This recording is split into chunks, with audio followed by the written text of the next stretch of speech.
Mahirap ka pa rin ba sa pagkikilay mo hanggang ngayon? Achieve these kilay goals on today's super easy makeup tricks. Hello gorgeous, it's me, Rick. Welcome back to my channel. And if you want to learn more makeup tricks and tips, please smash that subscribe button and don't forget to click the ring bell button para ma-notify din kayo whenever I post new videos. So on today's makeup tricks, tuturuan ko kayo kung paano magkilay using powder brow.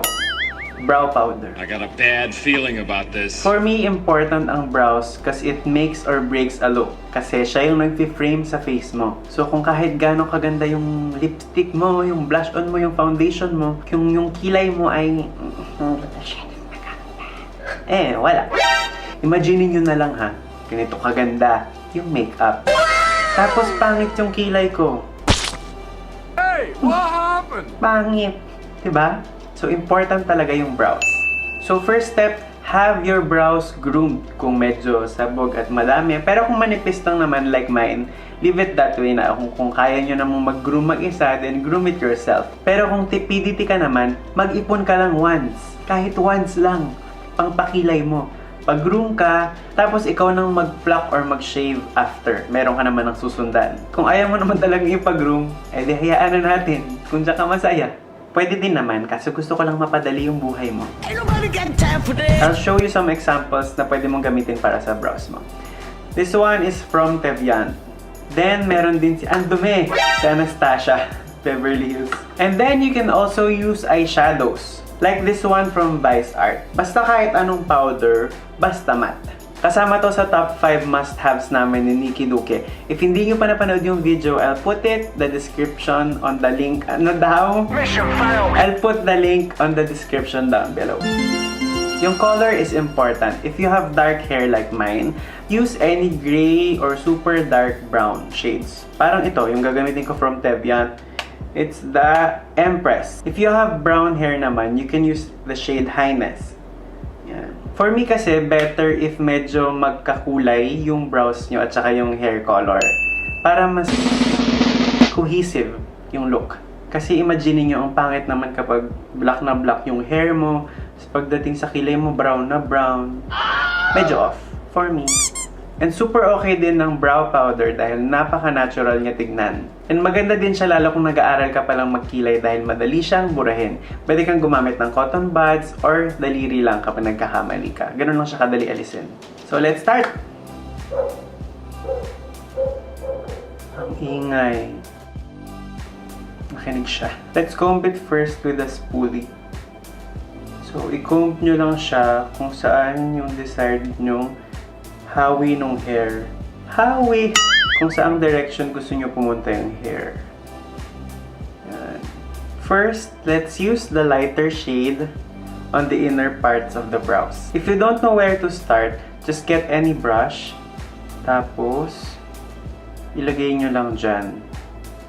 So, dapat, dyan magsisimula yung brows.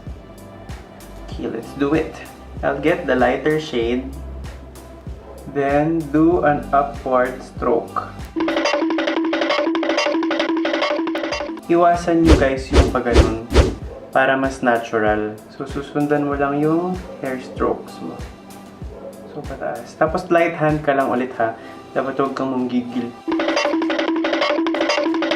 Then, next, I will use the darker shade para naman sa outer part. Maganda talaga if 2 shades yung gagamitin para may gradient effect. So, lighter muna, tas pa-dark ng pa-dark. So, susundan pa rin natin yung hair strokes. Now that we're on the mid area, kung saan yung tip ng brows, so, i-measure ulit natin from the tip of your nose, tapos tatawid sa pupil, and then there. So, dapat yan yung highest point ng brows. So, tama naman tayo. Upward strokes pa rin hanggang dito. Basta sundan mo lang yung natural direction ng hair. And then, pagdating naman sa tail, to measure it, balik ulit sa bridge ng nose, sa edge ng eyes. So, dapat hanggang dyan si brows. So, ditong banda, medyo downward stroke na.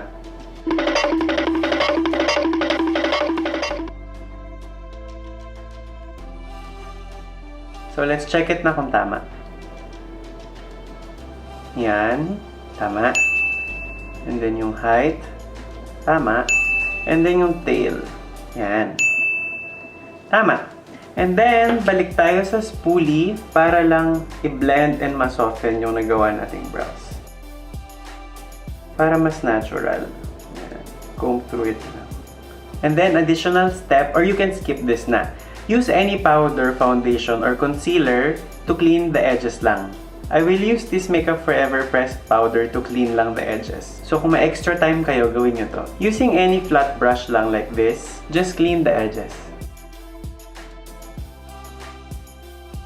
Para din mas ma-define palalo yung brows. And then this step, I suggest para sa mayroong mga pasaway na hair brows, yung saan-saang direksyon pumupunta, use any brow gel. This one is the clear brow gel from Anastasia. Isa-set lang natin yung brows using this clear brow gel. Yan. So, sundan nyo lang yung natural na shape ng brows. Tada! Kilay goals! Huwag kayong ma-frustrate kung hindi nyo mapantay yung kilay nyo. Dahil ang kilay natin ay magkapatid. Hindi po sila kambal.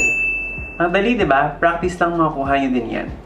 I hope you learned something from today's makeup tricks. Thank you for watching, and if hindi nyo pa napanood yung last video ko, ito siya. And of course, subscribe na din! Don't forget to subscribe and like this video. Thank you for watching! Achieve this can. Super easy with achieve this. Hirap na pa rin ba pag